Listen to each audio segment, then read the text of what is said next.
Matthew Lloyd has a question. He asks, what do you think of our new Secretary? I knew it was in there somewhere. I didn't know it was next. What do you think of our new Secretary of War?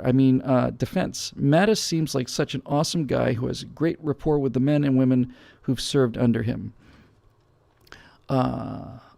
When I heard that Mattis was going to be the Secretary of Defense, I said to myself, there was a wedge point of reality in terms of many things about Donald Trump.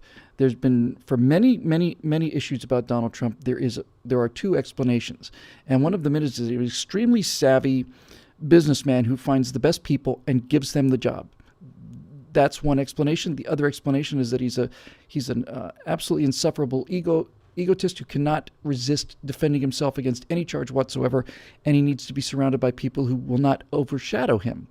And when Mattis was announced, that not only split the wedge for me. That said, basically, this guy is going to appoint people that are good for the job, and not people who are going to be in my shadow. It's the oldest, coarsest cliche in the world, but nevertheless, it's old and clever because it's that good. First-rate people hire first-rate people, and second-rate people hire third-rate people, and that's exactly how it works. When he announced Mattis, I simply really just couldn't believe it for a while. Mattis is everything that this country needs in a defense secretary right now. Morale has never been lower in the military since Vietnam, as far as I'm concerned. That's certainly what I'm hearing.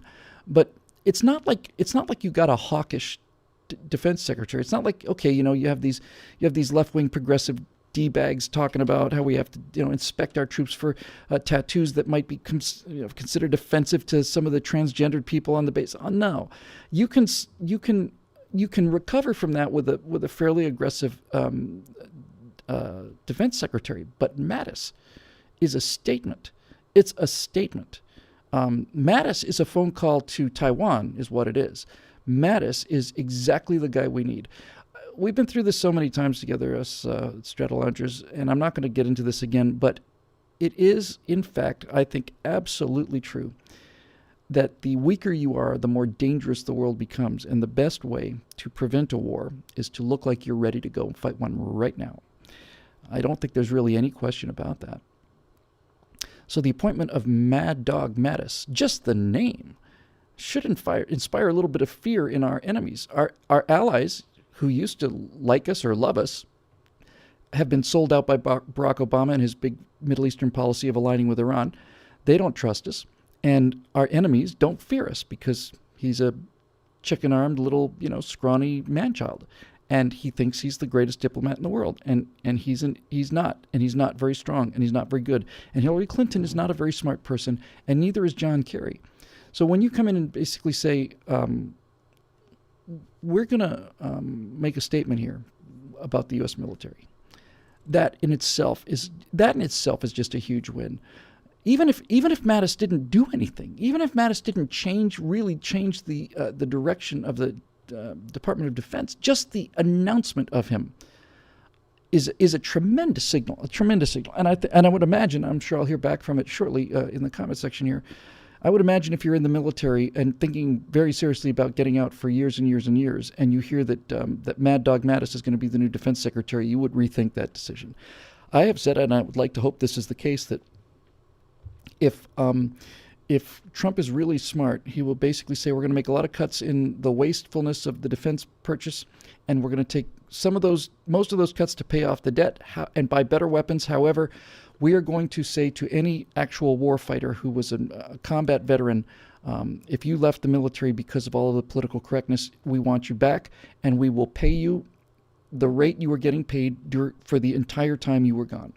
If you're a combat officer and or a combat enlistment, a combat rifleman, if you left because of political correctness and you left when you were a major, then you come back. We need you. And we will pay you a major salary for the entire time that you were gone. That would be awesome. That'd be absolutely fantastic.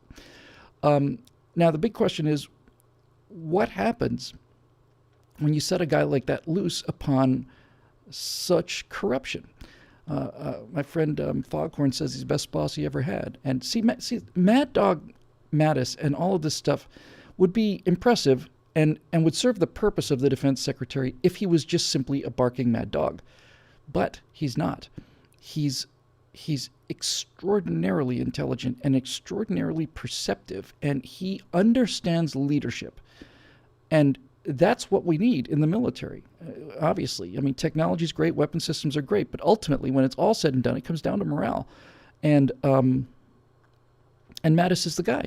I mean, everybody talks about his, look, I come in peace, I didn't bring any artillery, but I'm begging you with tears in my eyes to remember that if you F with me, I'm going to kill you all. He basically said that to Iraqi leaders.